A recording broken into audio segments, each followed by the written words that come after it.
Jambo and welcome. This is the third in a series of lectures on urban economics and management with a special focus on developing countries, especially Eastern Africa. My name is Lusuga Kironde. I hold a Master's in Urban Studies and a PhD in Land Development.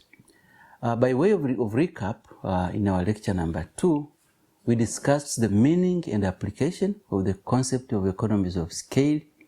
We defined internal and external economies of scale, as well as economies of geographical concentration.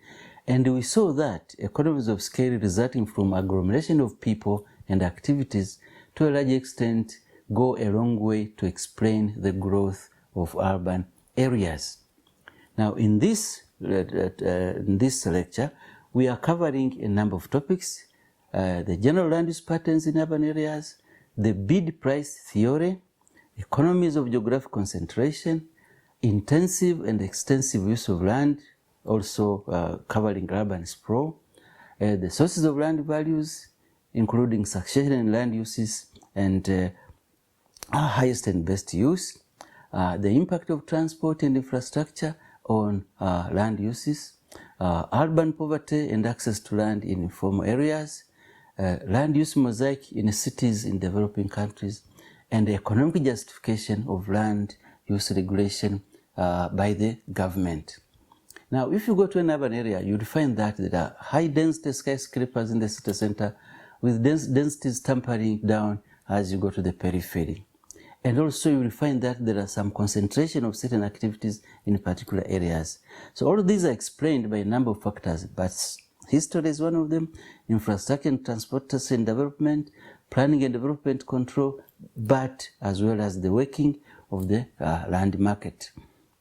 When we try to explain the land market, we base our theory on people like von Sonnen, a German farmer, who in 1850 came up with the theory that transport costs and the perishability of goods determine land uses and therefore land values.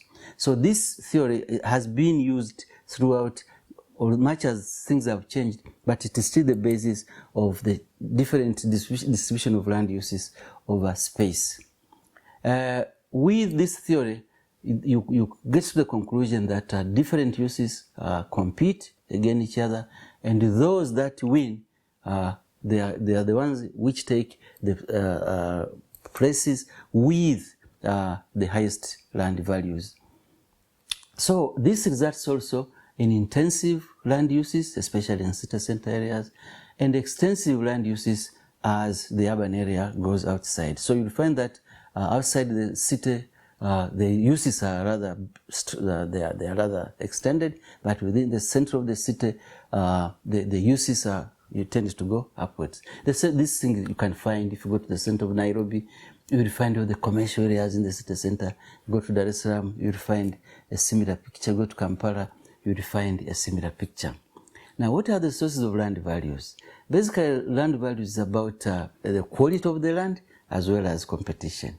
And this is based on a theory by David Ricardo, who argued that when the community takes the second best quality land, then the first class quality land increases in value, and therefore it will outbid other type of uses. And as a result, therefore, there could be a competition which brings about succession, so that some uses now succeed other uses.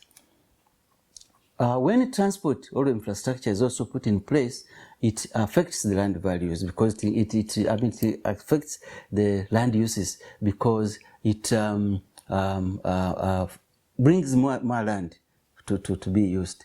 And as a result, when you look at the land use structure of cities in developing countries, they tend to be ribbon development. You tend to say ribbon development in the early days. So that the city will grow along the routes. And you can see this in Dar es Salaam or elsewhere.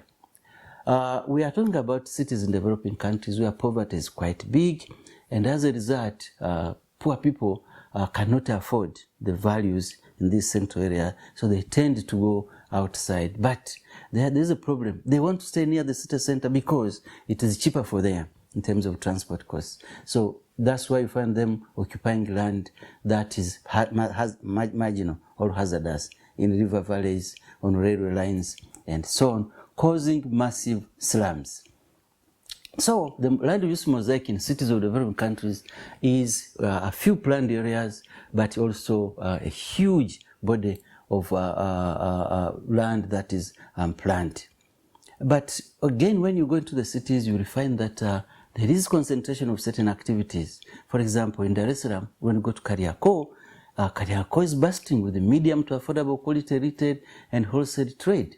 When you go to Keko, you will find furniture there. When you go to Gerezani, you will find workshops and garages. So these concentrations are reflecting the economies of geographical concentration.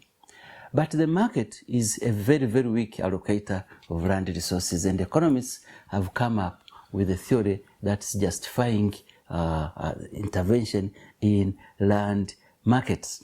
And this theory is based on the theory of externalities, that land generates externalities which cannot be internalized by the market. For example, the market cannot provide goods and services with public good characteristics.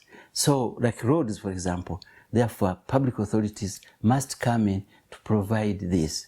And the tools of intervention that public authorities use include land use regulation, that's such as zoning, land use planning, and use of development permits and development control. They use land tenure also to regulate land uses. Infrastructure provision, like roads and drains and water, electricity. The direct provision of service and goods like public transport or low-cost housing. Also, they can also take surgical action, especially when the areas have gone bad, like slum upgrading and so on. So, the key take-home from this lecture are that urban land is scarce. Competition leads to high land values in central areas and in those areas that are highly accessible, especially along the routes. That there is geographical concentration of like or complementary activities to reap from the economies of scale. Now, the lack of resources, poverty has led to massive growth of slums in unplanned areas. So the market is poor at ensuring proper allocation of land resources. Thus, economic theory justifies public intervention through regulation and direct investment. And if the authorities fail to intervene properly, then that's when we see all the development of these slum areas and areas where uses are incompatible. This is a direct result of the market failure, but also a result of the public authorities failing also to intervene properly. Thank you for listening. If you like this series of lectures, please do subscribe. Also do like, and please, we appreciate your feedback. So do tell us what you think about all these lectures. Thank you, and see you next time.